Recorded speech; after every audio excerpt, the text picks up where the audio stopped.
Hi, David here with Suicide Fishing, Plowing Offshore Adventures. It's been a long day working on the boat, and I haven't put out any type of content on our page or YouTube last couple days, so I thought I would put together my preparations for going out for swordfish. So for my Filipino friends, the malalim malasugi, okay, big eye swordfish, big eye malasugi. And so what I want to explain just in a nutshell, I'll use this diagram I drew up. Now mind you, it's not to scale, but if so I'm going to describe my limited knowledge. Now mind you, I'm new to this, and I am, I watch all these YouTube videos, but the stuff that they have on these YouTube videos to put this together in the United States, it's readily available in the United States, Canada, Australia. But here on the island I live in the Philippines, I have limited resources. So I've got to find alternatives to some of the high-tech gadgets and gear that they have. I could get it here, but it's extremely expensive and to get it shipped here. And so I am going to, what we call in the Philippines, mano mano. I'm going to figure out how to do it and make it work with the materials I have. So if you look here, obviously here's the boat, fishing rod. So from the fishing rod, it goes to and this setup is for buoy sword fishing. So from the fishing rod to the buoy, down to where the weight's at, lead weight, and then and this is all braid up in here, 65-pound braid, and then there is what's called top shot, which is it's just a big long leader. It's 150 feet of leader. And the reason why we can use such a lower strength braid is because braid is obviously, it doesn't have any stretch to it, and it can break. But what happens is 65-pound braid can bring in a 400-pound swordfish easy enough if you have long enough leader or top shot, 150 feet, because that stretches. So it stretches. So from there, and the knot that is tied here, I don't have that fancy Dacron sleeves and the Bimini knots. So I'm just going to tie a GT knot. Now I know that some of you in the United States you're gonna go, well, you're gonna what? But I don't have any of that material. So a GT knot has been proven to be 100%. So that's what we're going to go with. So we have that 150 feet of top shot going to a swivel right here. And then we have the 10-foot leader going to the hook. And I don't have a hook here, but there is a hook. Let's see, what is it? There's a hook in there somewhere like that. And so, and this swivel, we use crimps to crimp this 10-foot leader on. Okay, and this is where the bait is. And the bait can be anything from squid to a eel to a dorado belly.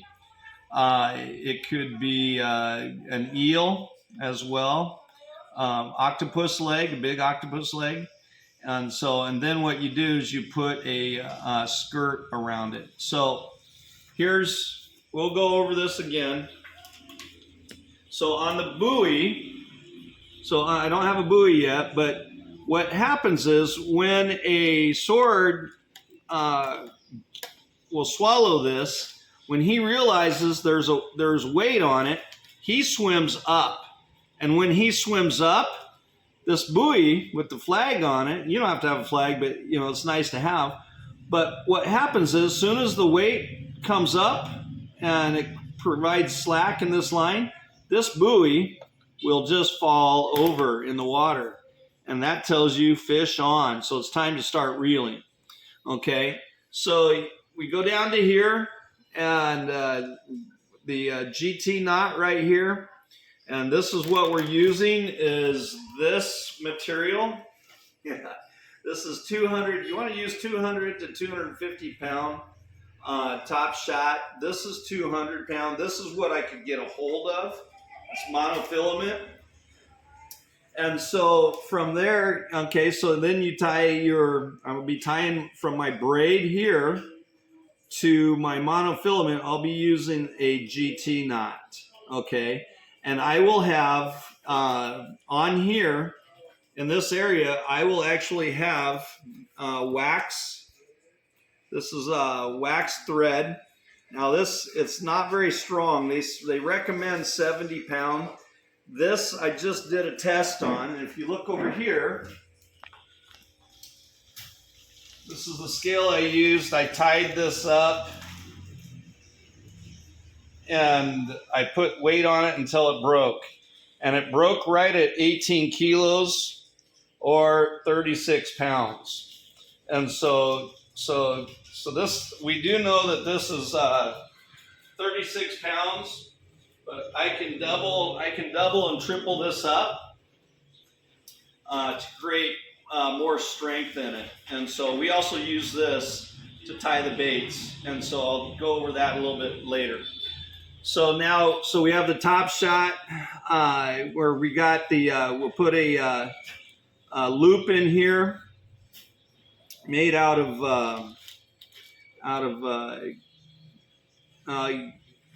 the wax thread. And so, and then we will attach, and this will be a tuna clip in here. We'll attach a tuna clip onto that loop, okay, or on the main line inside that loop, because you don't want this sliding off on down here and unhooking your fish after you did all that work and preparation. So from here, we got 150 feet to the swivel. Then we have the hook that's hooked to that 10 feet of leader right there. And so we'll put that on, and what I'll be doing is I will, I'm not sure if I'll use a clamp on that, you know, or I might just tie some good knots. And so you got this that goes in, then you put your squid on, and you use, or whatever it is, your tentacle, your Dorado belly. Once it's in there, you take your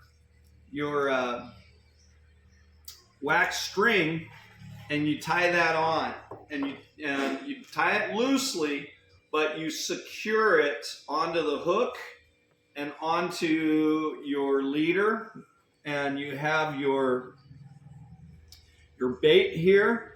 And the reason why is because a swordfish, the reason why you want to use your wax string to tie it on is because a swordfish, before he eats it, he's going to come up and he's going to whack it with his sword. And he may do that 2 or 3 times. And you've got this rig, this setup, 600, 800, 1,000 feet below you. You don't know what's going on down there. You don't know if he's whacked it, and if you don't have it tied, that pusset or that tentacle or that eel or that belly will fall off of the hook, and he'll eat the belly, and then he's going to leave you down there high and dry. You just don't know, and it takes a lot of effort to reel this up and check it. So you want to tie it down with waxed thread. So when he does whack it, it stays on the hook. And the swordfish, they may hit it 2, 3, 4 times before they inhale it. And you want that hook inside that bait after that 4th time, and he comes in, grabs it, and you've got your fish. Okay? So that's the purpose. And so what the other side of this is, when you have your bait on there, you'll take one, you'll have a skirt like this. And so, and you got your bait on there, and you put your skirt on it, okay, that covers the bait. So it's like this. Well, if you hang it up, it'd be like this, and you got your bait, and then what it does is it covers your bait, and because you're drifting, and when you have your bait loosely tied with the wax thread, it will actually flow naturally in the water. Okay, and that's what you want to do. And so you want it loosely tied, but when he hits it, it won't come off. So that's the purpose of the wax thread, other than tying a loop on your braid or your top shot. Now, when we do loop, or and see, if you look here, this is here in the Philippines, we've got a online store called Lazada, and they sell, it's direct from China. It's not the best quality. A lot of times when you receive something, it isn't what you expected. This obviously wasn't what I expected. I was looking for needles to sew the bait on, and these are way too small. This is actually a boot kit to fixing boots and shoes. And you'll see these awls. You know, you make holes, and then you force your, see, and that grabs the thread, and you can force your thread into the rubber or the leather of the sole, and a thimble so you don't poke yourself. So the only usable thing out of this were actually the wax thread, and it's still too lightweight. You know, it didn't say how heavy duty this was, but I took a chance, and I can use this. I'll just have to improvise to make it stronger. So what I did I happened to see a video on YouTube where they talked about mortician's needle. So when they do autopsies, they sew you back up, and they use these big needles. So what I did was I found some mortician needles on Lazada, and I ordered them. So these will be ideal. I'll probably use this one because it's the smallest, but I will be able to sew my bait onto the hook. So that's what these are for. So from the leader, okay, it's a 10-foot leader, and this is all one piece. You can actually put this all together and then vacuum seal it from the swivel, from your swivel to here, and you can vacuum seal it and freeze it. If it's vacuum sealed, it's going to last for years in the freezer. But from your top shot to your bait leader, we use a barrel swivel. Now, mind you, there are several different barrel swivels out there. I'm not a fan of clips. I'd much rather tie it on, or I would rather crimp it on. And so this is I think this is a 350-pound test barrel swivel. And mind you, if you got a 400-pound fish on there, you definitely want something that's going to not bind up your line.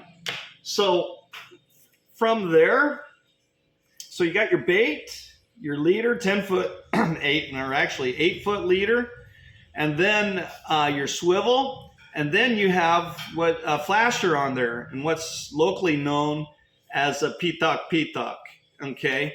And this is what these flashers are right here. Now, mind you, these are swordfish flashers, and I did manage to find these on Lazada.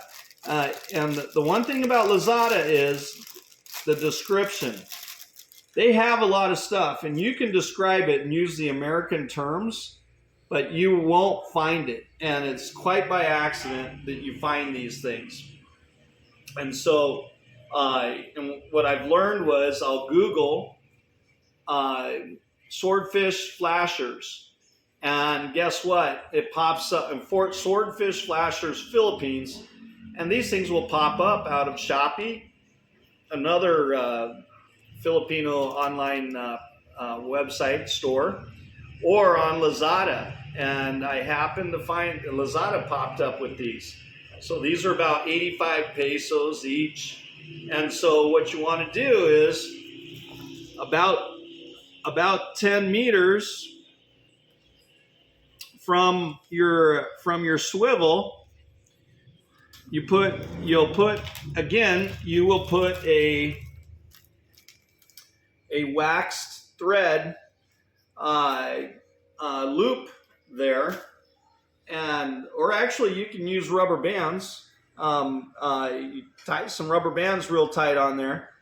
And so, actually, no, I apologize. It is not a wax thread loop. It is a rubber band. I'm tired. So what you do is you just put the rubber band around there, loop it inside and out, and then you continue wrapping it and then tie this on there. Okay? And so you've got one at 10 meters, one at 15 meters, one at 20 meters. And these three things, these are very bright, and these are what bring in the swordfish. They see this and they come screaming in there looking for food. So the reason for the rubber bands are because when you're reeling this up, so you got a loop here. This is your wax thread loop, and once this buoy falls over, you know you have a fish on. You reel it up, take the buoy off. And again, you have another wax thread or Kevlar, I'm not connection here. So you take it off, and it's got to be nice and fine. And this is where this wax thread comes in handy, is you can reel it onto your reel. Okay, so that loop goes into there, and then when you're reeling up and you grab the weight, pull the weight off, and the loop there, the wax string loop, will go up into your fishing rod reel, or through your eyelets on your fishing rod and onto your reel. And when you're fighting the fish and you're getting it close to the boat, the nice thing about that is with these rubber bands on the flashers or the pitak, they will break off and they will drop down towards the swivel. And that's all the further they will get. And so once you get that fish near that swivel, it's time to harpoon them. And I don't have an example. I don't have an example of a harpoon yet. I'm actually having one made. So that will be on another video. But that is the gist of this. Okay, so, and that's what I plan on doing. I am a virgin at this. I don't know anything about sword fishing. Any of you that are out there watching this who have experience, by all means, I am open to suggestions. And so, this is where what I like about it from where I stand, sword fishing is extremely boring. And so I'm not a fan of boring things. But just like jigging, you're drifting. And the one thing about it is you're not burning up a lot of fuel. Trolling can get expensive because you're burning a lot of fuel every hour. So sword fishing, you're with the drift. Jigging, you're with the drift. And I'm hoping that we can pick some up. I've done some research. I know they're here. Several years ago, I was out tuna fishing at night, and I ended up hooking a swordfish. I got it on the boat. It was a smaller one, but it was bycatch. But I got a swordfish. So they are here, and some of the locals have pointed out about where I need to go to catch these things. But there is no fisheries dedicated to swordfish. So I'd like to develop that. And so I got the boat. I got the motivation. I don't have quite the best tools to do it, but at least I want to hook up, even if I lose one. If I hook up on one, that's good enough for me. But I'd really want to get them in the boat. And because there is no swordfish, big game sports fishing here, I would think that it's going to be, once we find them, I believe we're going to be pretty successful in getting them when we go out.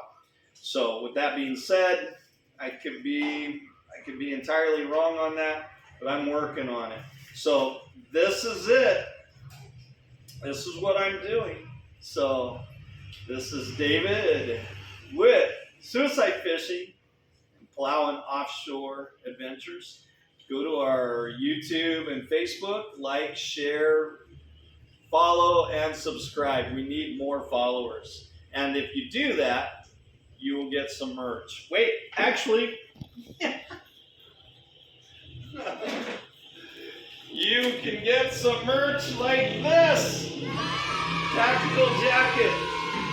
High quality tactical jacket with the Suicide Fishing logo. If you look at this, this is nice. It's actually got a felt interior. It's durable, it's waterproof. It's got pockets all over the place.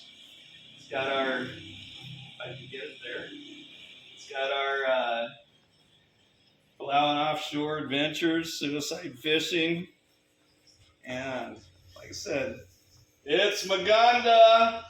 And so we're raffling this, we're raffling coffee cups, we're raffling hats, and all you have to do, you don't have to buy in, all you have to do is go to our Facebook page and follow it, like it and follow it. Take a screenshot, send it to me. Then go to YouTube, subscribe, take a screenshot of that, send it to me, and then share one of our videos and take a screenshot, send that to me, and I will enter you into our raffle. And if you do it, and if you recommend or refer a friend to do it, I will enter you and your friend in again. So you will have 2 chances in one raffle draw to win some merch, Suicide Fishing merch. So with that being said, this is David with Suicide Fishing and Plowing Offshore Adventures, and I am going to wish you a very, very good evening, and I want you to go out and give someone you love a hug. Take care. Goodbye.